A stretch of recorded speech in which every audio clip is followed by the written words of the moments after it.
Okay, we're going. Hi, I'm Annie Urbanchek. I'm going to be the interviewer for this, and let me read you the introduction.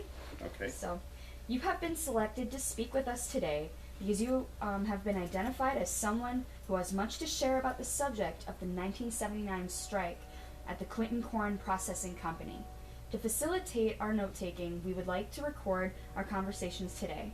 We also need you to sign a form devised to meet Augustana College's research requirements and two other forms to give the recording as a gift to the Clinton Public Library. Essentially, this document states that only the information that you are comfortable being used in the research will be used. So if you're uncomfortable with anything, you can stop. Okay. And you may choose to remain anonymous if you wish. Otherwise, your name may be used in future presentations and publications based on this research. Please sign the release forms after reading them if you agree to participate. After the recording has been transcribed and you have placed whatever restrictions you would like on what information will be released, then the materials will be placed in the archives of the Clinton Public Library permanently.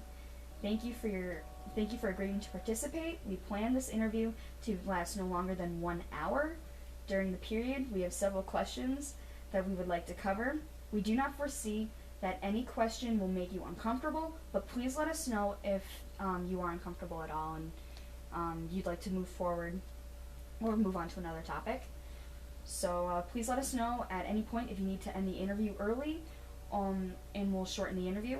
On the other hand, if time begins to run short, it may be necessary to interrupt in order to push ahead and complete this line of questioning or to come back to the interview. Okay. We're good? Mm-hmm. Good. You Yep. seem prepared. So first, I'd like you to state your name and your relation to Clinton, your address when the strike was taking place, stuff like that, or not address, but Okay. My name is Dan Birdsley, okay. and I've lived in Clinton almost my entire life, except for a year that I lived in Ames when I was going to school out there.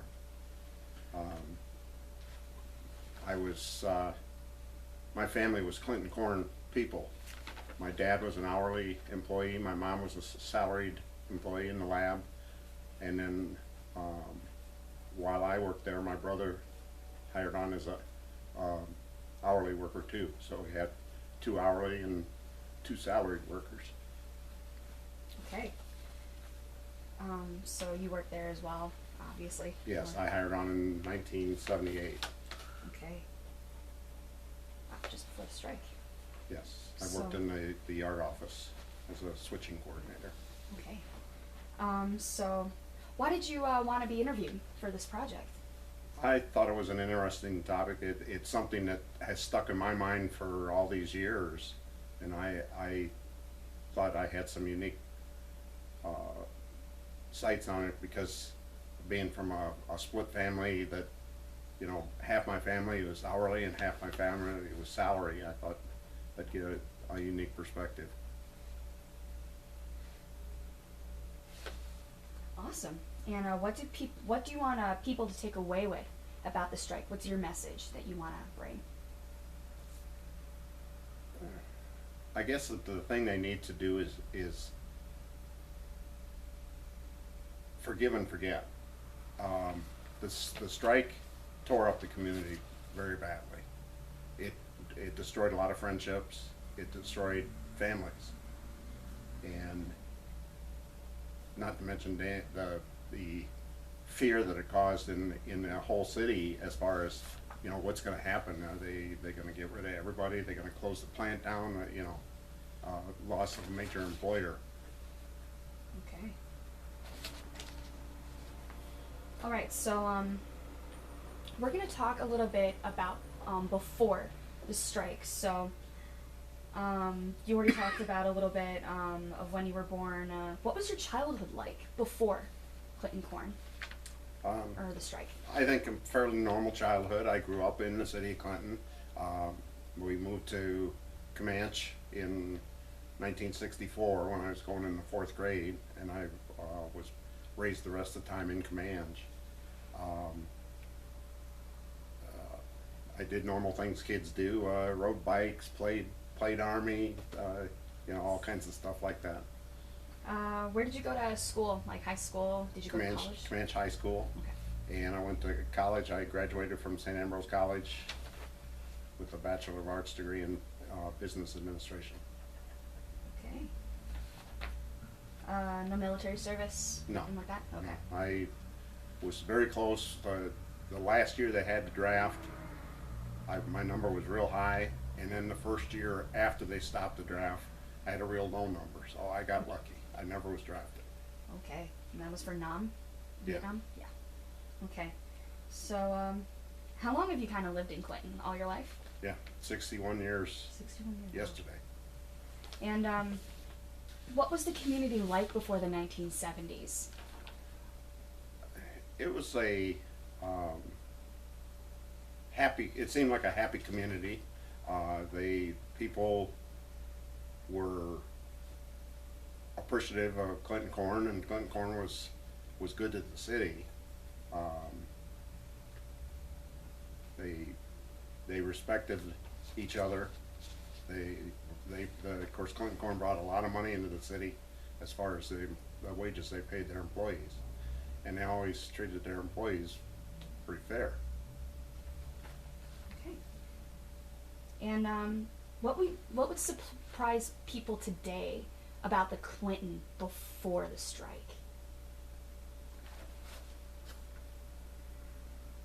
I think it would surprise people to know that there was a close relationship there. They got along well. The only times they ever had any issues was when it come to contract time. But otherwise, the company treated everybody fair, and the employees were good to the company too. Worked hard. So Local 6, they had a good relationship with the union? Yes. That was here? Okay. Okay. So now I'm going to talk to you a little bit, or ask you a couple questions about the strike and what went on. So can you tell me a little bit more about your job at Clinton Corn and your position in the community at the time of the strike? Okay, I was a switching coordinator, as I said. I hired on in 1978. I worked in the yard office, and my job was basically lining up rail cars to be switched in to load with syrup or sugar or starch or oil, whatever the product happened to be at whatever part of the plant we needed to be in. And then I would assign the rail crews, which were Chicago Northwestern rail crews at that point, their tasks for the shift, as far as moving cars around, getting cars out and sending cars out to be shipped out of the yards into the traffic of the railroads. Okay. Dan, real quick. So just to clarify, you weren't in Local 6. You weren't a No, union I was not. employee. I was not a member of Local 6. I was a salaried employee, and as a salaried employee, I was not eligible Sure. to belong. Can you talk a little bit about that distinction? Who was union, who was salaried, like how that kind of because there were different classes, I guess, of employees. There were different sections. Yes. Can you just talk a little bit about that? What you remember about it? For the most part, the office workers were all salaried. They were non-union. The lab workers were non-union. They were salaried, and any supervisory personnel, of course, was non-union. And then the hourly workers that worked in the factory, the full-time workers anyhow, that worked in the factory in specific areas like the feed house or the sugar house or something like that, were eligible to belong to the union. Do you know roughly what the split was between union and non-union employees? No, I don't. Alrighty. What were the relations like at Clinton Corn? So Between like salaried and hourly? Good. I mean, there was never any issues between the general salaried workers and the hourly employees. They might have their little issues with their supervisors or whatever, but overall, they respected the salaried employees, and the salaried employees respected the hourly until the strike. And it was the same with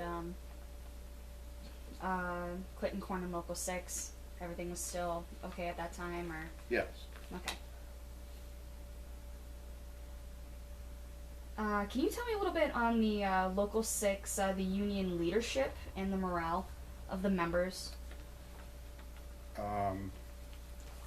Not being part of the union, I wasn't in on a lot of that stuff.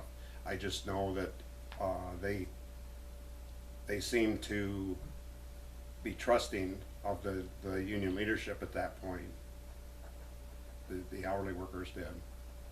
And I know I heard afterwards, and it's just, I have no way of confirming this that it actually happened, but I heard from some people that were at the vote when they voted to strike, that they voted at the theater downtown, and it's a large theater, movie theater, and they were in the middle of the theater as they took lines down, and before they even got back to their house, the results of the vote was on the radio, and that made them suspicious.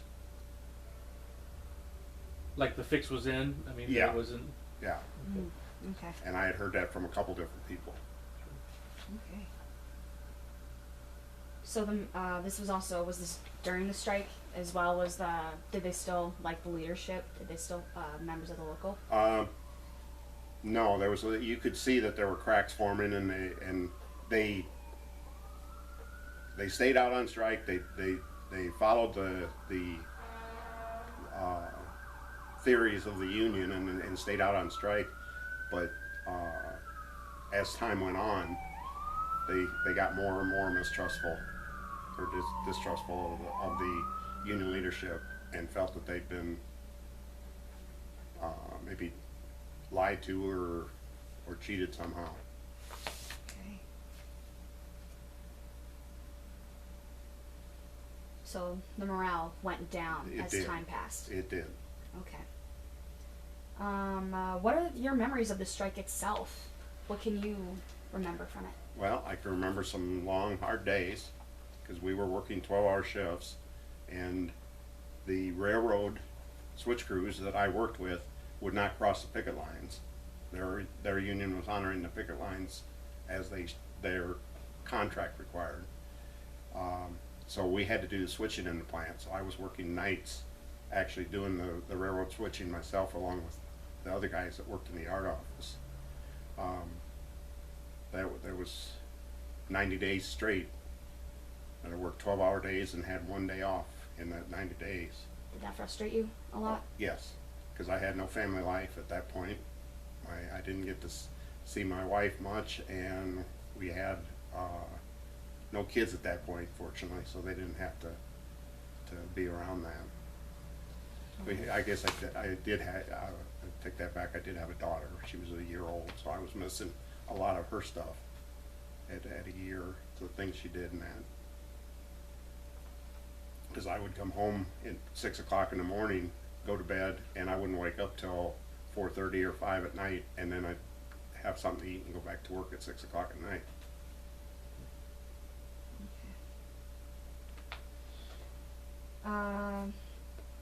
How did the strike affect your life?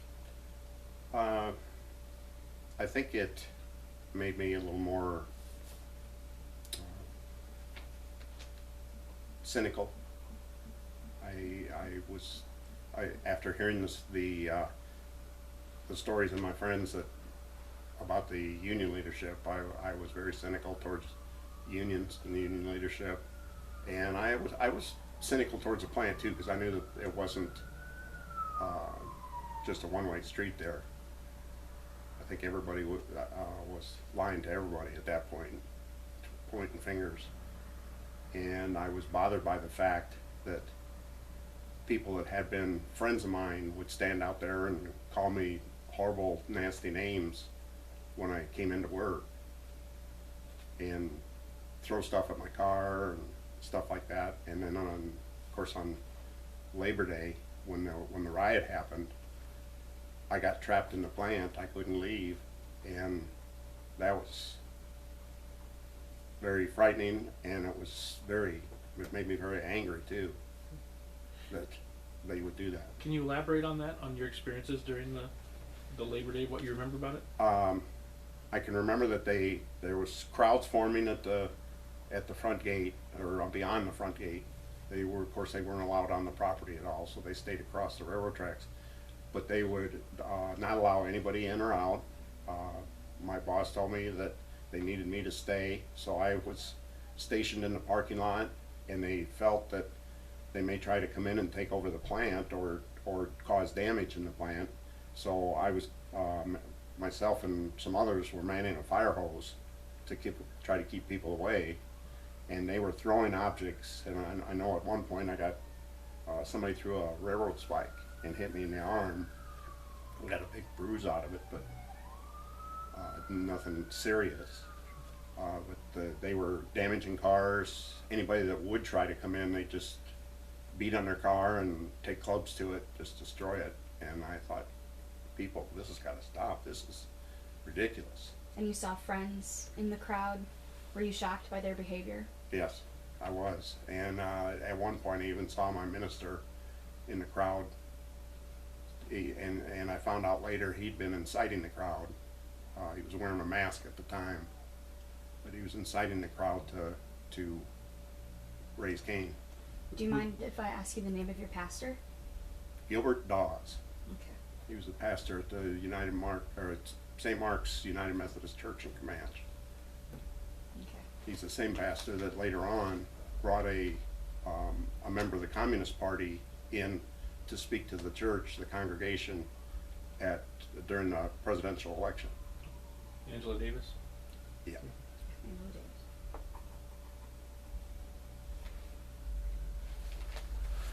Well, that's something, the impact of the community, and that, St. Mark's comes up a lot in the readings for it.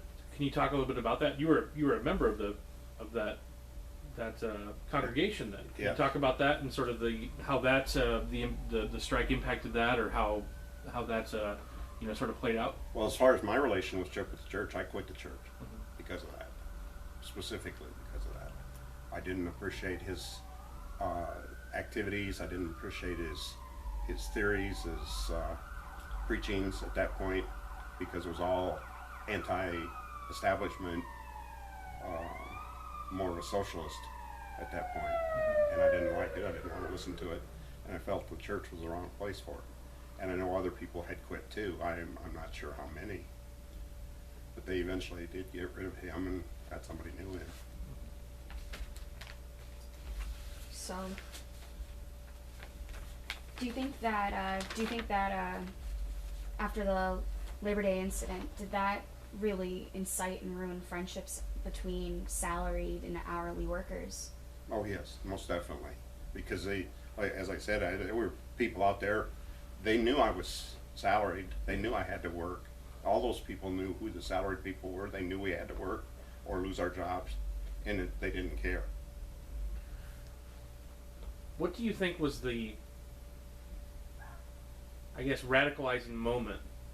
I mean, how do you think that it went from, what you describe as a very amicable kind of thing to something that got to be so nasty? The only thing that I can think of, and I never got to the point of seeing the fine details of anybody's offers at that point, but they were so far apart that people could see the handwriting on the wall.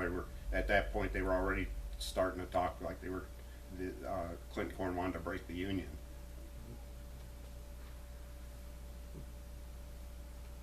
Okay. And they hadn't even started to hire the replacement workers. That was never openly discussed by the plant at all.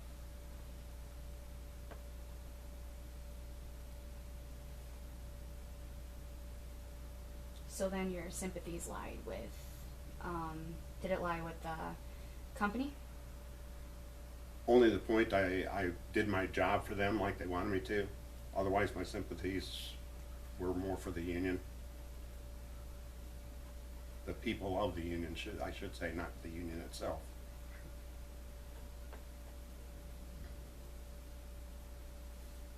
Okay. And how do you think others around